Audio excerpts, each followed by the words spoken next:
సర్వేపల్లి నియోజకవర్గాన్ని అన్ని విధాలుగా అభివృద్ధి చేస్తామన్నారు మాజీ మంత్రి సోమిరెడ్డి చంద్రమోహన్ రెడ్డి. నెల్లూరు జిల్లా వెంకటాచలం మండలంలో ఆయన పర్యటించారు. సిఆర్సీ సెంటర్ను అభివృద్ధి చేస్తామని చెప్పారు. సిఆర్సీ ద్వారా దివ్యాంగులకు ఉపాధి కల్పిస్తున్నామని అన్నారు. త్వరలోనే 5 కోట్లతో స్టేడియం నిర్మిస్తామన్నారు Somireddy.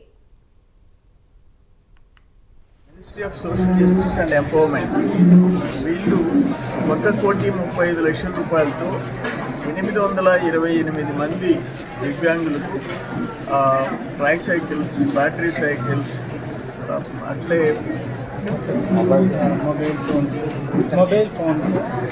White cane, mobile phones, white cane, hearing aids, white pain.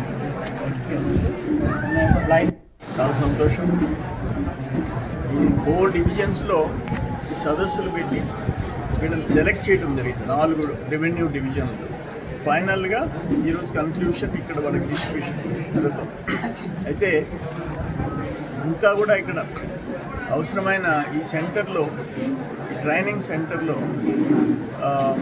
CL company, సెమ్కార్కు సంబంధించిన సిఎల్ కంపెనీ కూడా వాళ్ళ స్పోర్ట్స్ స్టేడియం కట్టించేదానికి, ఇంటర్నేషనల్ స్పోర్ట్స్ మీట్ ఇక్కడ జరిగేదానికి దాదాపు 5 crores